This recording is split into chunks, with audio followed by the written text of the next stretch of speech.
Good morning. Okay, so in this video, there's going to be some technical things where I'm going to explain stuff on the violin and how children do it and how they can overcome it.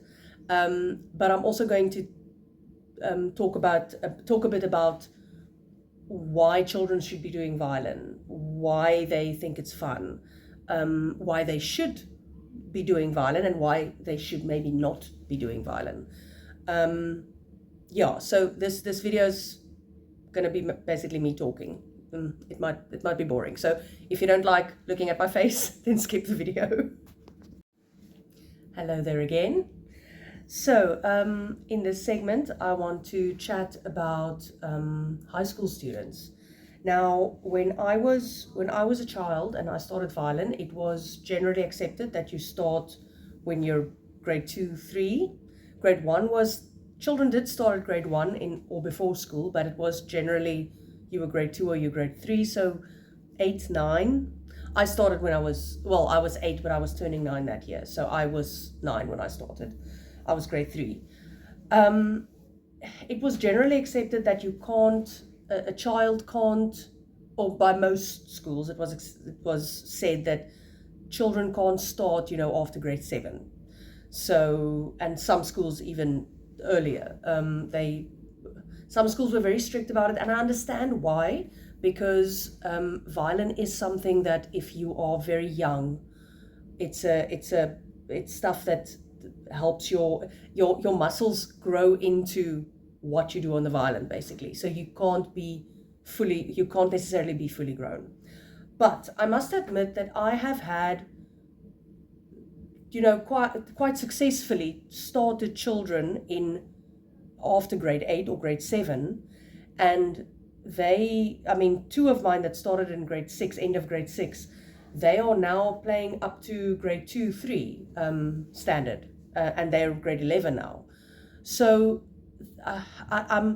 I have noticed that if children really love the instrument and they like their lessons and you make it interesting, they generally tend to make more effort, and they tend to do it, make progress a bit faster.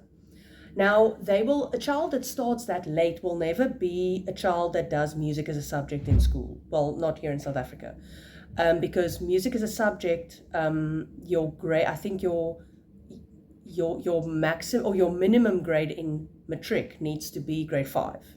Now, in general, if you want to do music as a subject, the students are actually about grade 7, 8 in matric, because these are students that they're really committed to their instruments. But if a child does it for fun, and that's what I enjoy teaching children that like doing it for fun, because they really want to be in their lessons. Okay, most want to be in their lessons, but those children specifically, they're very fun to teach. And I have quite a few a few high school students. I mean, at my one school, I have 7 high school students. Some of them came from primary school, but at least 3 of them only started in high school. And they are now, I have my little ensemble, I have some beginner stuff for them to do, and they're an amazing group. And I'm going to be very sad. The oldest ones are grade 11. I'm going to be very sad after next year when they leave.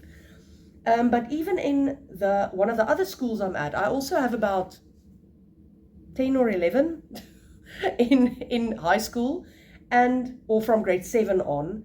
And fine, they started before. I didn't start them, so it wasn't me that started them, but they are, between beginner and grade 3. They are quite a variety. So at that school, that's my plan for that school. I also want to do a violin ensemble. Why am I doing air quotes? I don't know why I'm doing air quotes.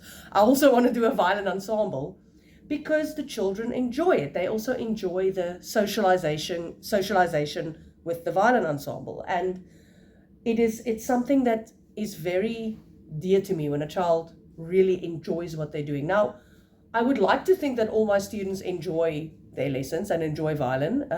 I think most of them do. But I mean, that you will have the student here and there where it's mostly the parents that said, okay, you have to do a musical instrument, you have to choose an instrument, and then they choose the teacher actually, or sometimes choose the teacher, or they go and listen to how the violin, the instruments sound, and they're like, that's the nicest sound, and then they choose violin. And of course, in the beginning, violin doesn't sound like it sounds on YouTube, or like it sounds on a YouTube video.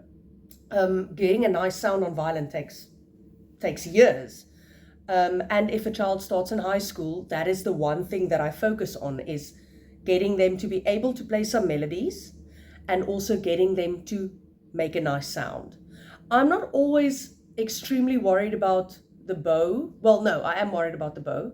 They must hold it relatively correctly, but I'm more worried about how the bow sounds on the strings, because I want them to be able to go home and play something and say, this is what I can do now. Well, not after the first lesson, definitely not after the first lesson, but after a few lessons. I'd like them to be able to bow and to be able to play something for their parents or for whoever and say, this is what I'm doing in violin, you know. It's very important to me that the children enjoy it. So yeah, that's something that, it's not really something technical, but it's something that it's very important to me that the children enjoy the instruments. So the thing that children find the most challenging, and all violin teachers will tell you this, or one of the most challenging things, is the bow hold. Because we don't just hold our bows, you know, like any other thing. There's this very specific way of holding it.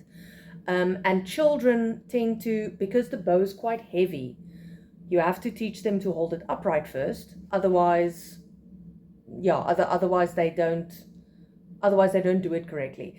And of course, most children want to hold the bow with straight fingers, which is something that, it's a natural way to hold something. So to hold the bow nicely, I've noticed now that if you tell the students, if you make it very clear that they can, all their fingers must be round, and their pinky and thumb needs to be on the tip, on the bow. They tend to start, after a few lessons, they tend to start doing it very nicely. Now, of course, it stays a challenge for quite some time. Some students go years with trying to get the pinky to go round and trying to get the thumb to not bend in the wrong direction.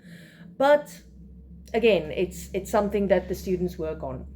But I have noticed that if you tell them middle two fingers together, these two separate, they tend to focus on doing that correctly. Getting the thumb to go round, the only way that I've noticed so far, maybe I find a different way to do it, is for them to say, after you've of course told them, do not touch the bow hair, because it's very sensitive. No student should ever touch the bow hair, like, you know, put their hand around it and touch it. If you tell them the only part of you that may touch the bow hair is this part of your thumb, then they really make effort to put the thumb there and to check that they touch the bow there.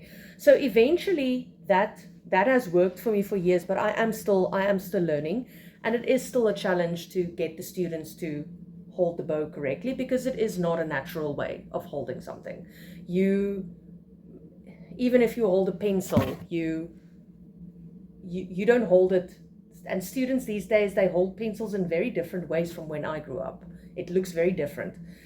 But it also helps, of course, and that's something that I learned from Louis van der Walt, is to practice with a pencil first, because then you don't have all this added weight of the bow. And of course, the other way is to hold it upright, because the weight of the bow is then not an issue. But as soon as they do the wiper exercise, which is also something that the small ones find it very funny. Also a Louis van der Walt trick, wiper exercise. Then you can, as soon as they do that easily, then it's easier for them to put the violin down on the string. The other quite annoying thing that students do, no, I can't call it annoying. No, I can't call it annoying, because it's a natural way of holding something. The violin is not, it's not natural holding something like this. I mean, the best thing I have been able to make kids understand is that, you know, when a waiter carries something, they might carry it like this. But the problem with telling a child this is then they do that, which is not right. Kids with small palms are fine. They can still do it a little bit. But you can't let any of the other kids who have long palms do this, because then they want to lean on the violin, and that is going to cause problems later, because then they can't use these two fingers very nicely, the ring finger and the pinky.